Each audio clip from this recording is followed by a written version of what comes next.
শীতে আমাদের ত্বক নিস্তেজ এবং প্রাণহীন হয়ে পড়ে।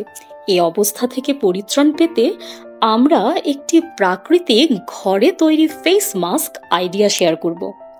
উজ্জ্বল ত্বকের জন্য এখানে একটি সহজ এবং কার্যকর শীতকালীন DIY ফেস মাস্ক, যা শুষ্কতা মোকাবেলা করে ত্বককে হাইড্রেট রাখবে এবং পুষ্টি যোগাবে। প্রথমে আমরা দেখে নেব কিভাবে ঘরোয়া উপকরণ ব্যবহার করে ফেস মাস্কটি তৈরি করব। এজন্য আমাদের যা লাগবে 1 টেবিল চামচ মধু, যাতে আছে প্রাকৃতিক ময়েশ্চারাইজার যা ত্বককে হাইড্রেট করে। 1 টেবিল চামচ দই, মৃদু এক্সফোলিয়েশন এবং উজ্জ্বল করার জন্য ল্যাকটিক অ্যাসিড রয়েছে এতে। 1 চা চামচ বাদাম তেল বা জলপাই তেল, এতে আছে গভীর হাইড্রেশন এবং পুষ্টি প্রদান করার ক্ষমতা। 1 চা চামচ হলুদ গুঁড়ো, যা ত্বককে উজ্জ্বল করবে এবং প্রদাহ কমাবে। যেভাবে ফেস মাস্কটি তৈরি ও ব্যবহার করবেন তার নির্দেশনাবলী।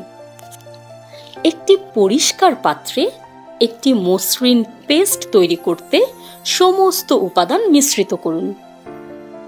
হালকা গরম পানি দিয়ে আপনার মুখ ধুয়ে নিন।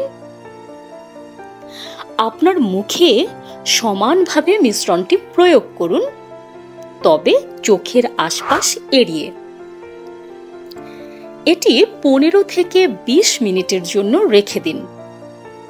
হালকা গরম পানি দিয়ে ধুয়ে ফেলুন এবং আপনার ত্বক শুষ্ক করুন।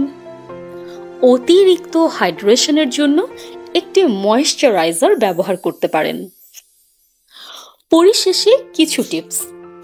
সেরা ফলাফলের জন্য এই মাস্কটি সপ্তাহে 1 থেকে 2 বার ব্যবহার করুন।